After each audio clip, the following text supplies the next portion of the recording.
Kenalan dulu guys sama iPhone 16 Pro Max Thin Edition. Yang ini warna titanium grey. Tapi bohong. Ini Oppo Reno 14 Pro. Apa mungkin sebuah smartphone non-flagship menjadi smartphone all-rounder?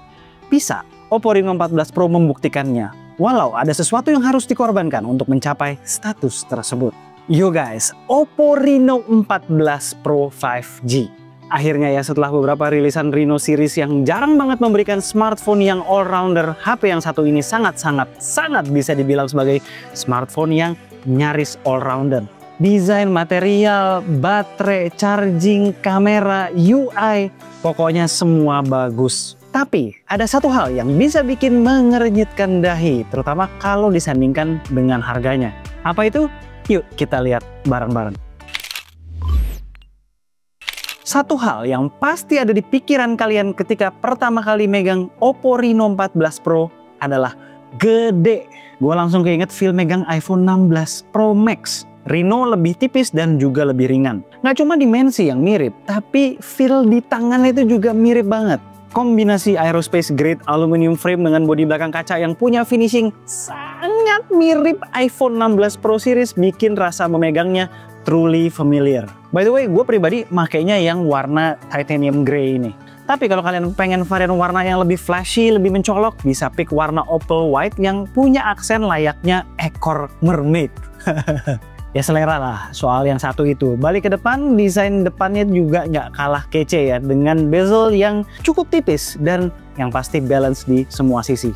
Satu-satunya soal desain yang bisa diimprove oleh Oppo menurut gue adalah modul kameranya yang kurang berkarakter aja. Di luar itu perintilan lain soal desain tuh lengkap, dimulai dari 3 sertifikasi IP rating yaitu IP66, 68, dan 69. Lalu ada proteksi layar Gorilla Glass 7i, stereo speaker yang punya kualitas oke. Dengerin nih.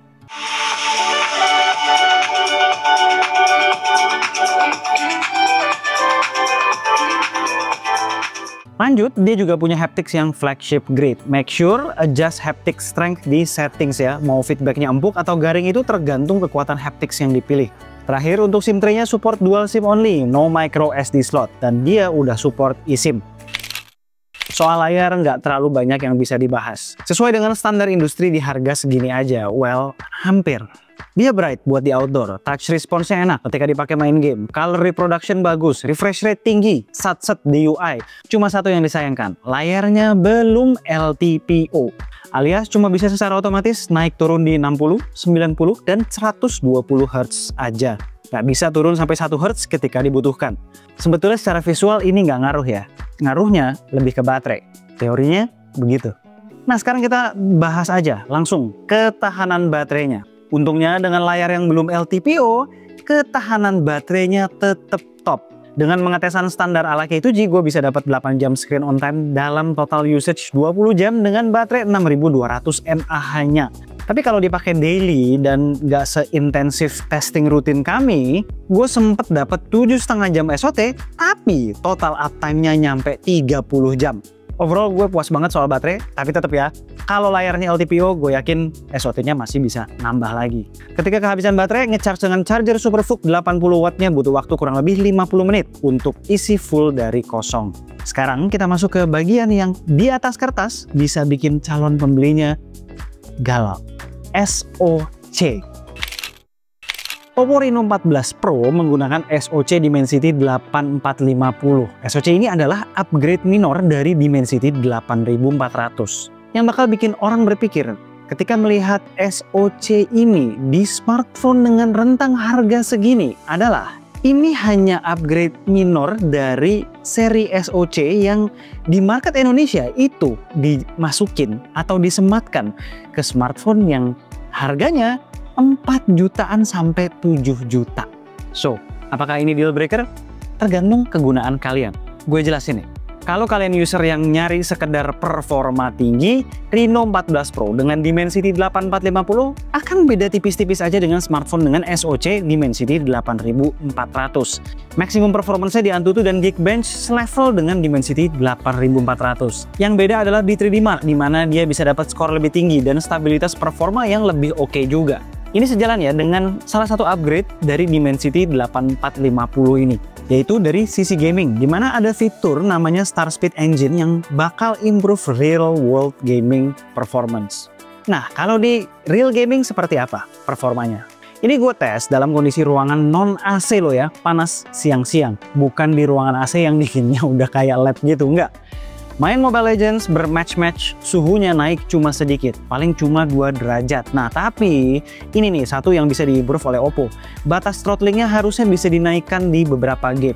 Gue sempat nyentuh 37-38 derajat dan HP-nya udah mulai throttling di Mobile Legends. FPS-nya jadi turun ke 90, padahal Pro Gamer Mode-nya udah nyala. Di Genshin Impact, batas throttlingnya malah lebih tinggi di sekitar 40-an derajat. Average FPS dalam permainan 20 menit bisa sampai 58 FPS. Walau grafik FPS ya nggak fully flat di 60 ya. Nah, main Wuthering Waves, batas throttling 37 derajat tadi kembali lagi karena grafiknya udah mulai keriting, mulai di suhu segitu.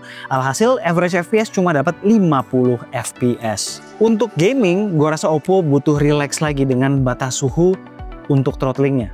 Seperti kita semua tahu, 41-42 derajat itu sebenarnya masih termasuk normal kok. Kan kita di Indonesia juga ya hidupnya. Ya jangan 37 derajat udah mulai throttling juga. Seharusnya kalau user nyalain Pro Gamer Mode, batas suhu tersebut dinaikkan. Oh ya, buat yang butuh fitur bypass charging juga hadir di smartphone yang bukan jualan performa ini. Mantap. Untuk urusan daily, no problem sama sekali. Gak pernah ada stutter di apps maupun UI. Suhu pun paling panas yang gue alami tuh masih di bawah 40 derajat. Adem. Tapi sebetulnya, menurut analisa gue, pengaruh Dimensity 8400 ke 8450 itu bukan soal gaming atau performa, bukan. Tapi lebih ngaruh di kamera. Kalau kalian udah pernah nonton video K2G sebelumnya tentang smartphone yang pakai Dimensity 8400 dan memang fokusnya tuh bukan ke kamera tapi ke performa, ada satu hal yang selalu jadi catatan dan jadi potential deal breaker buat orang yang nyari smartphone dengan kamera bagus. Video recording. Pasti ada patah-patahnya tuh, FPS nggak stabil. Nah, di Oppo Reno 14 Pro, gue nggak ngalamin problem itu. Udah main di harga segini ya jelas harus bisa merekam di resolusi 4K 60 fps. Dan ini bisa di semua lensa. Bahkan bisa switching antar lensa di 4K 60 fps untuk semua kamera belakang. Nice. Video recordingnya tuh bagus banget. Dimensity 8450 punya andil besar dalam hal ini dan juga transisi perpindahan antar lensa ketika recording di 4K 60 sekalipun smooth banget pindah-pindahnya. Memang masih ada exposure atau color shift sedikit antara main camera dan tele, tapi gue rasa ini bisa di-tune lebih lanjut di update-update berikutnya. FPS-nya ketika panning juga aman banget. Dilihat dari metadatanya pun beneran nge-record di 60 FPS, tidak ngedrop. Di luar data teknis, video recordingnya punya image quality yang top. Detail, warna, dynamic range, dan lain-lainnya overall kece. Buat perekaman kamera selfie-nya, by the way juga bisa di 4K 60 fps ya. Dan gue perhatikan secara image quality juga bagus, top, footage-nya stabil, dan juga suara gue bisa stand out, gak nyampur sama background noise di sekitar. Lalu kalau butuh perekaman audio yang lebih baik, pengen suara kita lebih fokus, tinggal nyalain fitur sound focus-nya. Ntar suara kita bakal terdengar lebih clean atau stand out lagi ya, lebih fokus. Ini gue udah nyalain yang ini, fitur sound focus-nya. Sayangnya soal video, belum ada Pro Video nih. Fitur yang di X8 Ultra baru aja hadir via software update. Mudah-mudahan nyusul ya ke sini juga. Notes lain soal video, jangan lupa matiin auto FPS di setting supaya FPS nggak naik turun. Tentunya dengan segala kekecehan di bidang kamera bukan hanya sekedar andil dari Dimensity 8450 aja. Enggak, yang pasti ada tuningan Oppo dan hardware sensor yang oke juga. Konsep setup kameranya gampang aja. Ada 4 kamera total, semuanya 50 megapiksel. Hasilnya gimana? Foto yang dihasilkan main camera bagus banget, detailnya top tanpa over processing, warna perfectly balance antara natural dan eye pleasing. Bahkan di kondisi backlight dan indoor lighting tuh masih bagus, low light juga masih mumpuni. Dia baru akan kesulitan ketika kondisi pencahayaan udah bener-bener extreme low light.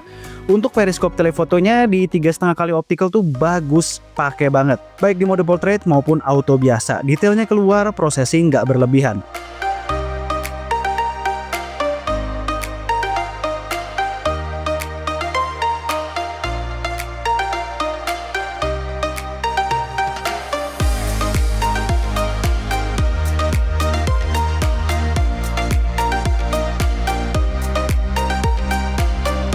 Untuk hybrid zoom juga masih mantep hasilnya. 7 kali zoom masih bagus, 10 kali mulai berasa processing sharpening dan noise reduction, tapi masih oke.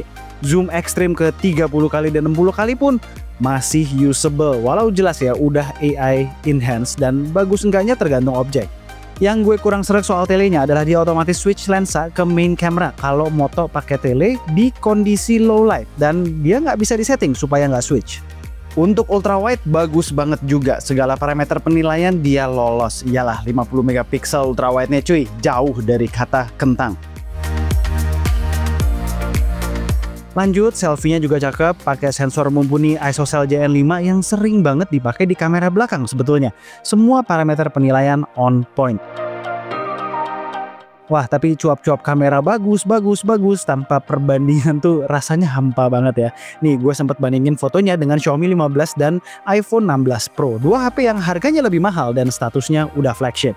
Langsung ke sikon yang susah-susah aja. Di Extreme Backlight, Reno 14 Pro lah yang paling mampu ngebalance foreground yang gelap dengan background yang terang, tanpa bikin gambarnya jadi aneh dari segi warna, exposure maupun detail. Pada kondisi remang, ketiganya bersaing dari segi detail, namun Reno 14 Pro secara color temperature paling mendekati kondisi asli. Lalu kita lihat telenya. Ini perbandingan optical zoom masing-masing HP, yang artinya 3,5 kali di Reno, 2,6 kali di Xiaomi, dan 5 kali di iPhone pada mode portrait. Kelihatan ya, kualitas detail yang dipunya Reno 14 Pro. Next, langsung aja ya kita hybrid zoom ke 10 kali di kondisi remang. Susah nih. Cakep ya, menang dari Xiaomi karena optical zoomnya lebih tinggi di 3,5 versus 2,6 kali di Xiaomi. Dan dia lebih baik dari iPhone karena sensornya lebih besar, walau iPhone sebetulnya optical zoomnya mulai dari 5 kali. Pada zoom 20 kali, lagi-lagi Reno 14 Pro mampu memberikan detail yang walau AI enhanced terlihat paling clean dan masih usable banget hasilnya. Fokus ke tulisan Promina dan muka anak gue. iPhone Prominanya masih kebaca, tapi noise-nya tuh udah parah overall image. Xiaomi udah keteteran secara keseluruhan. By the way, gue sempat cek digital zoom-nya. Di 2x, lawan iPhone yang digital zoom-nya juga di 2x, dan Xiaomi yang sebenarnya optical di 2,6 kali. Surprisingly, nggak kayak iPhone yang udah berkurang detailnya, 2x digital zoom di Reno 14 Pro masih bersaing dengan 2,6 kali optical zoom di Xiaomi 15. Gue juga sempet nih ya bandingin kamera belakangnya dengan flagshipnya Oppo, si Find X8 yang vanilla. Overall 11-12, nggak kalah jauh, bahkan telenya lebih baik di Reno 14 Pro. Cuma Find X8 lebih baik di video, terutama pas gonta-ganti lensa ketika recording. Dia nggak lari-lari exposure maupun warnanya pas nge-switch. Selain soal image quality yang bagus, kamera di Oppo Reno 14 Pro diperkuat juga dengan fitur-fitur yang menarik. Fitur-fitur flagshipnya seperti stage mode yang mampu menyeimbangkan lighting panggung yang serba kontras ada di sini. Dan gak lupa ya, stage mode ini bisa digunakan di mode video, yang dimana ada fitur tambahan stage sound yang bakal ngefokusin suara ke performer di atas panggung. Cek sampel video yang satu ini.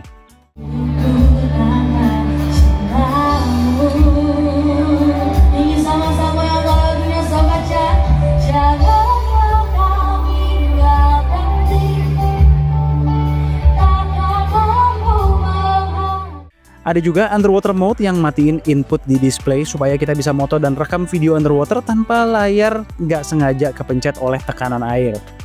Lalu ada juga fitur AI Flash. Kalau gue lihat AI Flash ini bekerja dengan maksimal kalau foto pakai flash dengan settingan always on. Flashnya dan processing algoritma kamera hand in hand bikin foto yang pakai flash lebih bisa ngebalance antara foreground dan background. Hasilnya adalah foto yang lebih natural secara kecerahan, nggak terang di foreground doang. Jadi foto pakai berbagai lensa, flashnya tuh lebih balance dan eye pleasing. Fitur-fitur editingnya juga lumayan banyak. Yang buat gue berguna adalah AI Perfect Shot.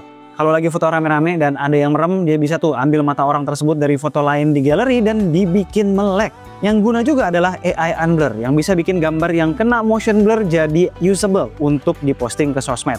Dengan catatan fotonya jadi kelihatan ya proses ya, rada nambah beauty dan watercolor effect jadinya.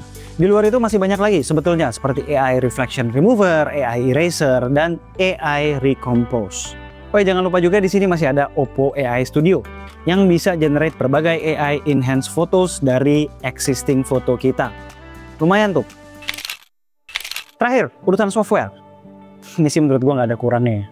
ColorOS beserta turunan-turunannya udah lama jadi nomor 1 UI favorite gue di Android. Di sini dia datang dengan ColorOS 15 berbasis Android 15. Secara desain UI dan pengalaman UX tuh cocok banget sama gue.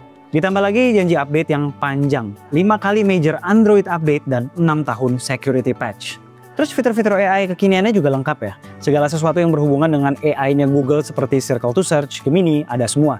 Ditambah AI yang berhubungan dengan productivity ada juga di App Notes. Nah, yang gue suka juga adalah fitur-fitur AI yang muncul di sidebar ketika AI deteksi app yang mendukung. Contoh nih ya, di WhatsApp bakal keluar AI Smart Reply untuk membantu kita reply message dalam berbagai style conversation. Atau di Chrome bakal keluar opsi AI Summary atau AI Speak. AI Speak ini bisa bacain konten di web ketika kita lagi nyetir misalnya. Nah, yang termasuk baru di Oppo Reno 14 Pro adalah AI Mindspace. Fungsinya mirip seperti Essential Space di Nothing Phone dan Pixel Screenshots di Google Pixel 9 series. Jadi berbagai screenshot yang kita capture dengan gesture swipe 3 jari ke atas akan dikumpulkan di satu app AI Mindspace, di mana AI akan merangkum intisari dari masing-masing screenshot supaya memudahkan kita mencari konten-konten tersebut nantinya. Seperti yang udah gue pernah bilang, ini cocok banget ya, apalagi buat gue yang memang cara risetnya ketika bikin konten ya pakai screenshot segitu.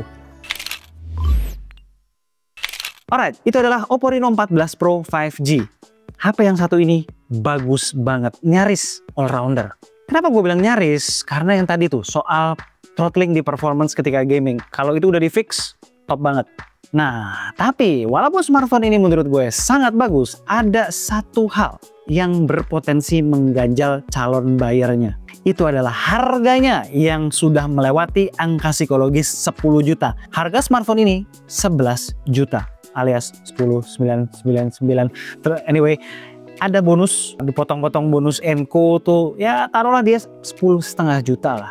Di harga segitu, calon buyer yang melek teknologi akan melihat smartphone yang satu ini SoC-nya belum level flagship. Dimensity kepala 8, bukan kepala 9. Kalau harganya di atas 10, tapi SoC-nya tuh pakai Dimensity kepala 9, gua rasa nggak akan ada yang komplit.